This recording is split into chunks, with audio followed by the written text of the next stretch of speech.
Hello students. Chapter plane से हमारे पास ये एक और क्वेश्चन है, बहुत ही इंपॉर्टेंट है बोर्ड एग्जाम के रिस्पेक्ट में।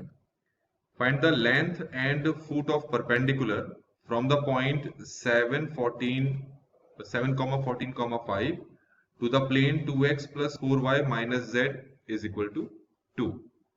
तो इसका मतलब क्या है समझ लेते हैं हम। तो उसके लिए पहले मैंने यहाँ पर एक प्लेन बनाया इस तरीके से, और आपको ये एक पॉइंट दे रखा है जिसके कोऑर्डिनेट हैं 7,14,5।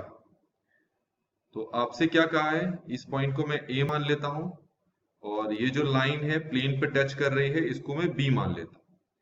तो सबसे पहले तो आपको लेंथ फाइंड करनी है ए बी की, और दूसरा आपको बी के कोऑर्डिनेट फाइंड करने हैं। ये दो चीजें यहां पर आपको फाइंड करनी। b के कोऑर्डिनेट में यहां पर x1 y1 z1 मान लेता हूं, तो तुम्हें x1 y1 और z1 की वैल्यूज फाइंड करनी है। तो करना कैसे है इसको, तो उसके लिए पहले तो हम प्लेन की इक्वेशन लिख लेते हैं जो है 2x plus 4y minus z is equal to 2। तो अगर आपसे कहा जाए इस प्लेन के डायरेक्शन रेशियोज कितना है, तो वो होते हैं एक्स वाई जेड के कोफिशिएंट, जो कि यहां पर इस क्वेश्चन के लिए क्या है 2, 4, -1। तो ये डायरेक्शन रेशियोज है इस प्लेन के, और हर प्लेन का अपना एक नॉर्मल है। तो यहां पर मैंने वो नॉर्मल बना दिया। तो इस नॉर्मल का भी डायरेक्शन रेशियो वही होगा जो प्लेन का है, कितना 2, 4, -1। अब आप देख सकते हैं कि आपके सामने दो लाइंस पैरेलल हैं, एक तो ये नॉर्मल, ये रहा नॉर्मल, और दूसरा ये ए बी लाइन। आपको ये पहले से पता होना चाहिए कि जब दो लाइंस पैरेलल हो आपके पास, पहले लाइन के direction ratio a1 b1 c1 है और दूसरी लाइन के direction ratio a2 b2 c2 है, तो पैरेलल होने के कारण इनके डायरेक्शन रेशियोज कुछ इस तरीके से लिखे जा सकते हैं। ठीक है, तो इनके डायरेक्शन रेशियोज प्रोपोर्शनली इक्वल होते हैं। तो यहां पर भी आपके पास ये जो लाइन ए बी दिखाई दे रही है, इसके भी हम डायरेक्शन रेशियोज फाइंड कर लेते हैं। तो यहां पर मैं लिख लेता हूं direction ratios of A B line. तो कैसे फाइंड करना है, जब कोई लाइन दो पॉइंट से पास करे, ये जो ए बी लाइन है ए और बी पॉइंट से पास कर रही है, तो जब कोई लाइन दो पॉइंट से पास करे तो इस केसेस में लाइन के डायरेक्शन रेशियोज कैसे निकाले जाते हैं। यहां के केस में अगर एक है x1 y1 z1 और दूसरा है 7, 14, 5, तो डायरेक्शन रेशियोज फाइंड किए जाएंगे x1 minus 7, y1 minus 14, z1 minus 5। तो उन दोनों कोऑर्डिनेट्स को माइनस कर दो, तो क्या है x1 minus 7, y1 minus 14, z1 minus 5।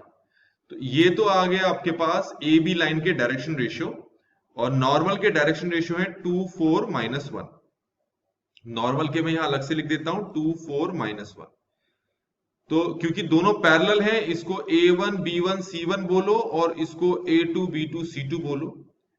तो इस कंडीशन के अकॉर्डिंग अगर मैं लिखूं इन दोनों डायरेक्शन रेशियोज को, तो वो कुछ इस तरीके से लिखे जाएंगे x1 minus 7 over 2 equal to y1 minus 14 over 4 equal to z1 minus 5 over -1। तो इस तरीके से हमारे पास जो ए बी लाइन है उस ए बी लाइन की इक्वेशन आ गई। जब मैंने ये वाली कंडीशन को अप्लाई किया तो आपको एक इक्वेशन दिख रही होगी ये। अगर इस पूरी इक्वेशन को मैं लैम्डा के इक्वल रख दूं, एक कांस्टेंट के इक्वल रख दूं, और मैं आपसे कहूं कि इन दोनों को इक्वल रख के आप x1 की वैल्यू निकाल लें, तो वो आ जाएगा 2 लैम्डा प्लस 7। इन दोनों को इक्वल रख के आप y1 की वैल्यू निकालें तो ये आ जाएगा 4 लैम्डा प्लस 14। इन दोनों को इक्वल रख के आप z1 की वैल्यू निकालें तो आ जाएगा माइनस लैम्डा प्लस 5। तो ये तीन वैल्यूज हैं, किस किस की निकली है, ये निकली है x1 की, y1 की और z1 की। तो मुझे x1 y1 z1 की वैल्यूज पता चल चुकी है। अब आपको ये पता है कि x1 y1 z1 जो है प्लेन पे लाई कर रहा है, तो इसका मतलब है कि ये प्लेन की इक्वेशन को सेटिस्फाई करेगा। तो इसका मतलब है कि प्लेन की इक्वेशन में जो x है, जो y है और z है, इन तीनों को रिप्लेस करके क्या लिखा जा सकता है, x1 y1 z1, और x1 y1 z1 की वैल्यूज यहां निकाल दी है। तो प्लेन की इक्वेशन को मैं एक बार फिर से लिख देता हूं। क्या है प्लेन की equation, 2x plus 4y minus z is equal to 2। तो आपने जो ये x1 y1 और z1 की वैल्यूज निकाली है, उसको प्लेन की इक्वेशन में x y z की जगह पुट किया जाएगा। तो 2 मल्टीप्लाई ये हो गया 2 lambda plus 7 plus 4 multiply y की जगह आ जाएगा 4 लैम्डा प्लस 14, और z की जगह आ जाएगा आपके पास, क्या आएगा, ऊपर मैंने निकाल रखा है, minus lambda plus 5 is equal to 2। अब हमारा काम इसको सिंप्लीफाई करना है बस। तो ये अंदर मल्टीप्लाई कर देंगे तो ये आ जाएगा 4 लैम्डा प्लस 14, यहां पर भी मल्टीप्लाई कर देंगे तो ये आएगा 16 लैम्डा प्लस 56, और यहां आ जाएगा plus lambda minus 5 is equal to 2। अब ये 4 लैम्डा प्लस 16 लैम्डा हो गया 20 लैम्डा, और लैम्डा हो जाएगा 21 लैम्डा। फिर ये आएगा 14 को 56 से ऐड कर देंगे तो 70 आ रहा है, 70 माइनस 5 ये हो जाएगा आपका प्लस 65 इज इक्वल टू 2। तो 21 lambda is equal to 2 minus 65, तो 21 लैम्डा इक्वल आ गया माइनस 63 के। तो लैम्डा आ गया माइनस 63 ओवर 21, आप कैंसिल करोगे तो लैम्डा की वैल्यू माइनस 3 आ जाएगी।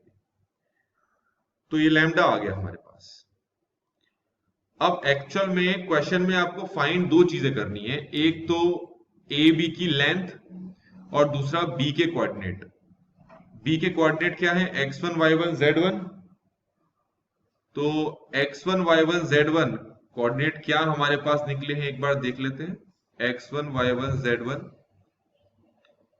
x1 हमारे पास है, ये है x1 y1 z1 की ये है वैल्यू 2 लैम्डा प्लस 7, x1 क्या है 2 लैम्डा प्लस 7, y1 क्या है 4 लैम्डा प्लस 14, 4 लैम्डा प्लस 14, और z1 है माइनस लैम्डा प्लस 5।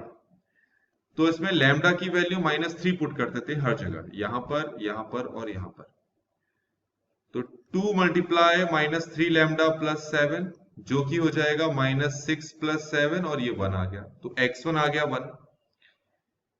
फिर आएगा 4 मल्टीप्लाई माइनस 3 प्लस 14, तो ये आ गया माइनस 12 प्लस 14, ये 2 आ गया आंसर।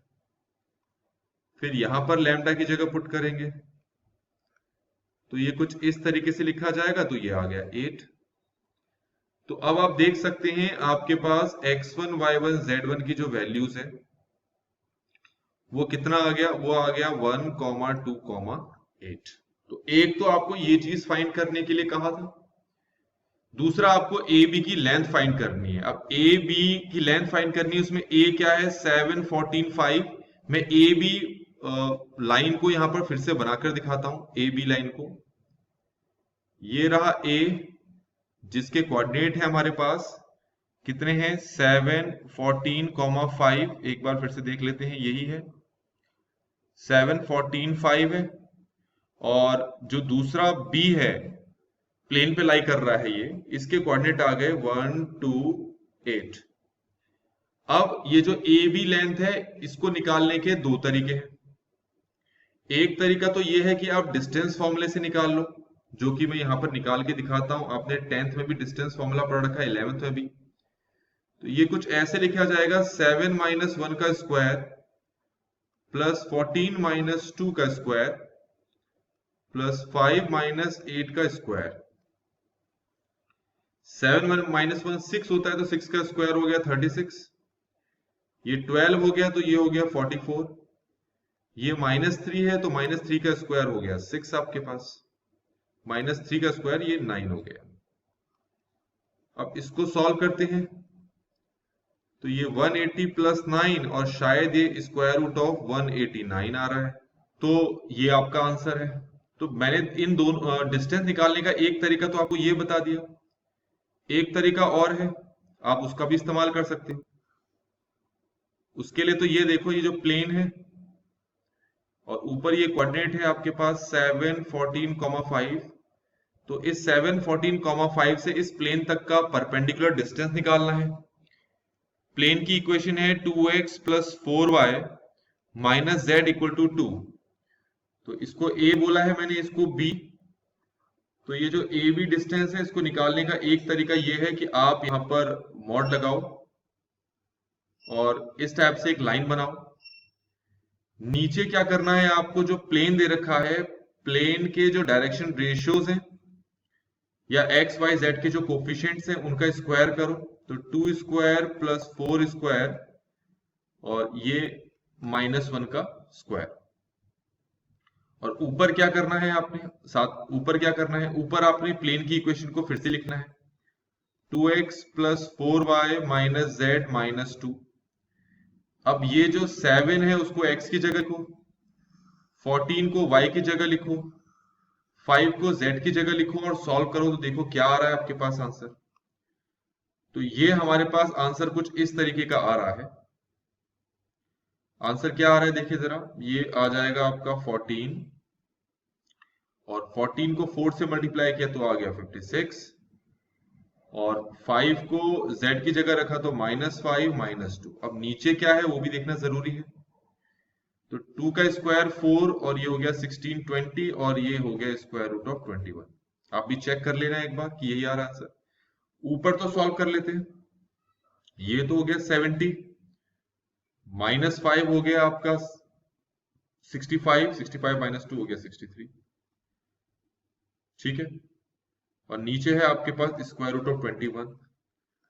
अगर हम रेशनलाइज करें तो ऐसे भी लिख सकते हैं।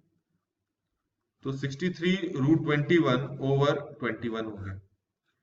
ये कैंसिल करोगे तो 3 आ गया। तो ये आ गया 3 रूट 21। अगर ऊपर वाले आंसर से मैच करना है तो ऐसे भी लिख सकता हूं। और ये आंसर स्क्वायर रूट ऑफ 189 आ रहा है जो मैंने ऊपर भी निकाला था। तो इस तरीके से बच्चों हमने इस क्वेश्चन को यहां पर सॉल्व कर लिया है। आई होप कि आपको ये सोल्यूशन समझ में आया होगा। Thanks for watching.